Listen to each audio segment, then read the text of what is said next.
Thank you, Dr. Lee, for your powerful words. Now I'd like to ask the Reverend Kelvin Jones from First Baptist Church on the Eastern Shore to speak on the importance of faith as we continue our healing process. Reverend Jones, welcome.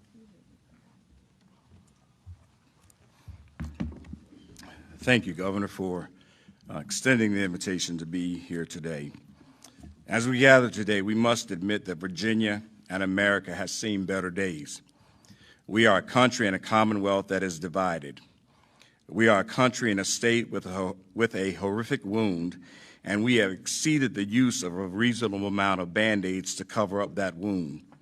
In reality, what we should have been doing was applying the salve of mutual understanding and respect that provides healing. The challenge that is before us is, how do we seek to find the good in each other? How do we reach a place where we can live as our brother's keeper and not in a world that is an environment of a wild, wild west environment or survivors of the fittest? How do those of us that are of different races and ethnicities work to find good in each other? How can we come together in such a manner that will allow police and citizens of the same community to coexist without having disdain one for the other? How do we create an environment and culture where children can turn on the television and watch a wholesome show rather than viewing constant hatred, bitterness, violence, and racism? How do we create a community where they see the best of adults instead of seeing us at our worst? One thing I've learned and lived long enough to learn is that an individual, if they're not careful, they will become the very thing that they hate, the very thing they see the most of. This hate will consume you, and you will retaliate with hate. Thus, all we have is a world full of hate. Somehow, we must move beyond the racism, the hate, the lack of love, the insensitivity of the pain that others feel. We must somehow possess a degree of empathy for the fear that an entire culture feels whenever they walk outdoors. We must learn that to disagree does not have to mean death. We must recognize what this mindset of racism, this mindset that I'm above you and you are beneath me, the mindset that the extinction of one race and the empowerment of another will not make of Virginia nor America great. This mindset is detrimental. This cannot be what the Creator had in mind when He formed us and shaped us in His imago Dei, in His image and in His likeness. So how do we get to the place where we can stop wearing T-shirts and putting on headstones, rest in peace, but learn how to live in peace? When do we become unified? America cannot heal. Virginia will not heal until we become unified. And I believe that we must understand that unity does not mean we agree in totality, but what it means is that we can sit down at the table of communication with differing opinions and come to the common ground that we need one another to survive. Then we get up and move into our communities with intentionality to eradicate racism. We can only survive when we unite. Otherwise, every one of us lives as endangered species trying to kill off the other. I submit to all of us today that some may not believe it, some may fight against it, but those with wisdom, those whose hearts are right, understand that none of us are an island and none of us can stand alone.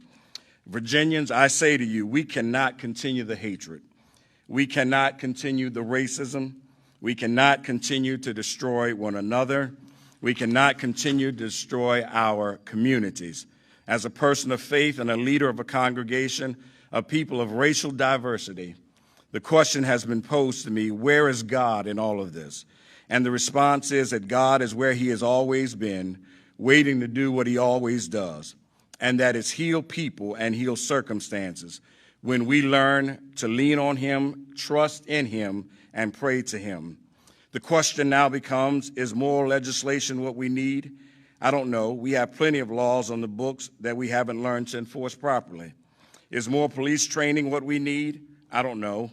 We already attend academies for 20 to 33 weeks. But what I do know is something you cannot teach. You either have this or you don't, and that is respect, common courtesy for humanity, and treating people the way you want to be treated. And what we need is an encounter with the Almighty to change the hearts of individuals.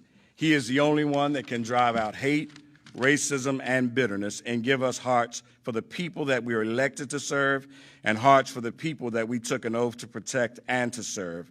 And when the hearts change, we can live in unity and live in peace. I believe it's time to make some new history, Virginia. Let us show the world what a colorblind state looks like. Let us show the world what a state that is inclusive looks like, regardless to race, creed, or color. Let us show the world how legislators serve all of its constituents, not just those who look like them. Let us show the world that we can be a state where our police take seriously the oath to protect and to serve all people of all color, and that our people do not have to jog in fear, sleep in their bed in fear, nor pull up to a drive-thru and fall asleep in fear. Because in Virginia, we believe in the preservation of life, not the infringement on life.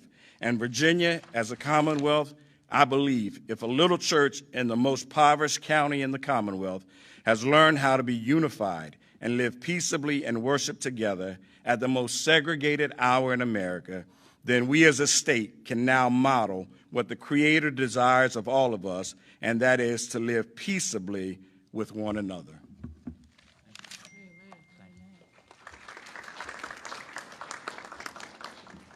Thank you, Reverend Jones.